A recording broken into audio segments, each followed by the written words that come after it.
There are 3 cases. Each entered treatment with a debilitating somatic disorder, although interestingly, that was not mentioned as a reason for seeking help.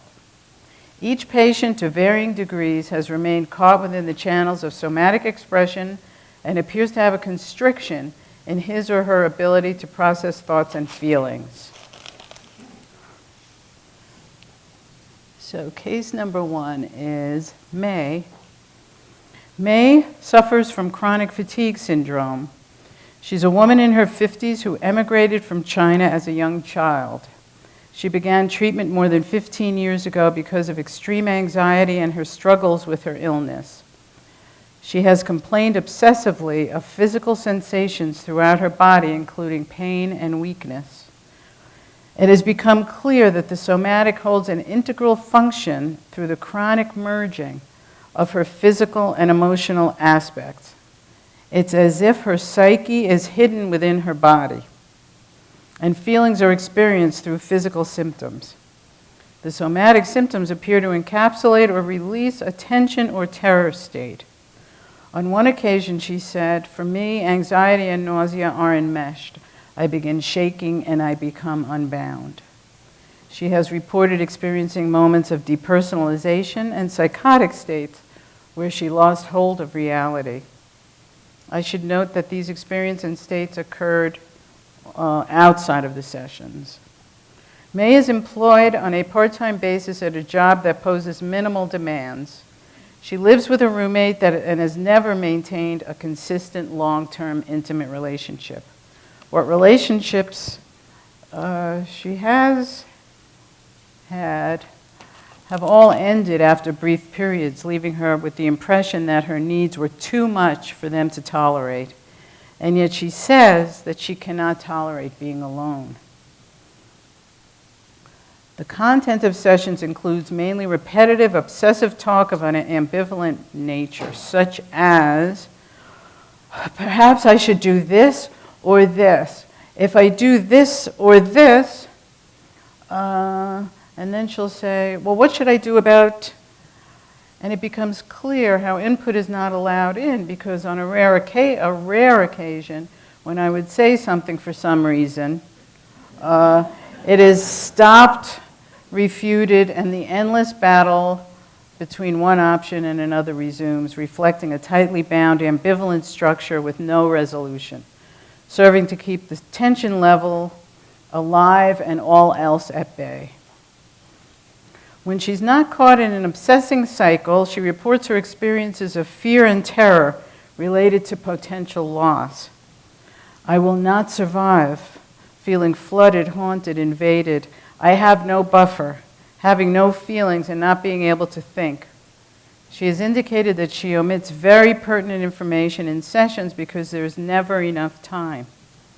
She reports having a physical sensation of flooding in her body, an endless tension state that she'll describe without any feeling. She frequently refers to a looming sense of terror and loss that reflect her precarious state of psychic equilibrium.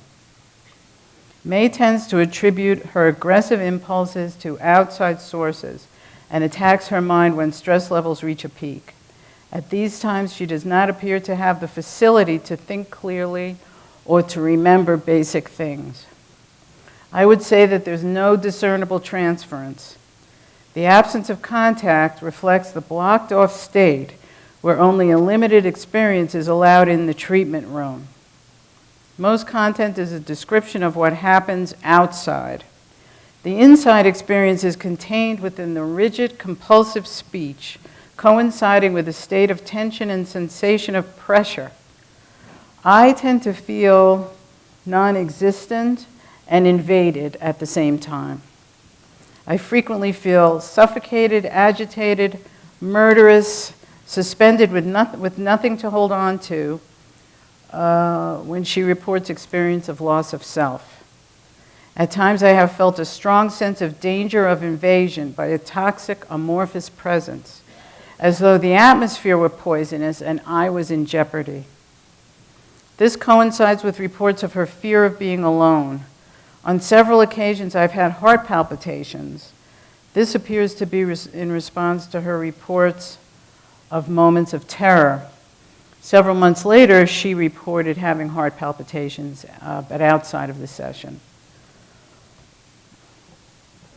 One of her dreams conveyed the underlying unexpressed aggression she contains. I'm atop a large building with airplanes circling, short-circuiting, which is what her body does, crashing into roofs and exploding. I got a sick feeling in my spine during the dream. This dramatic nightmare reflects violent impulses out of control, transforming the underlying violence and urges into a somatic symptom. Of particular interest is the metaphor of exploding roofs, representing the protective barrier of a structure, and reference to her spine reflecting the support for her bodily structure.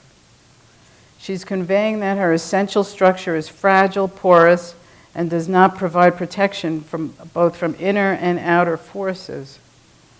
When May experienced the death of a close neighbor, it seemed to elicit her dread of loss and of her own death. Around the time of the death, she reported suffering and obsessing about evil thoughts taking over her mind, revealing an inability to contain and integrate her murderous thoughts and wishes. I won't survive, she said.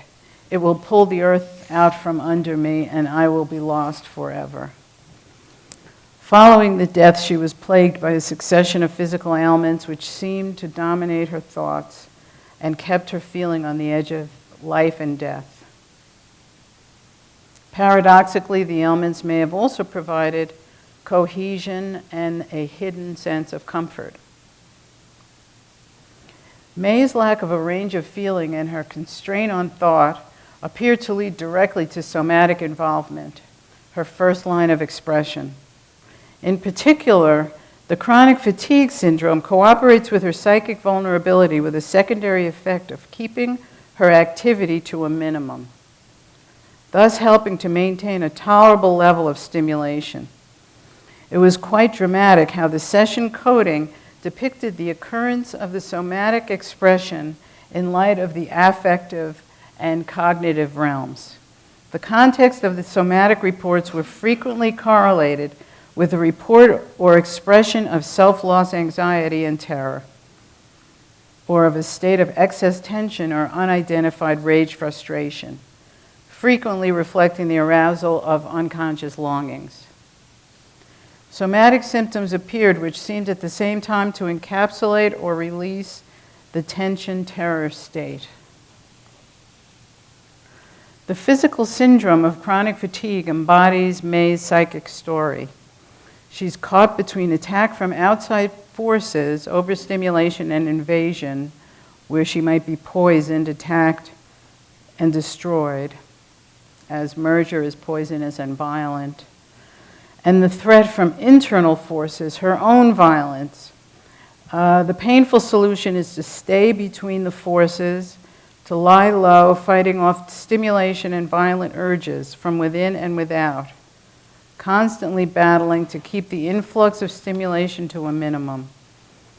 May is not currently experiencing her illness as intensely, although she has flare-ups when her mother visits from Asia.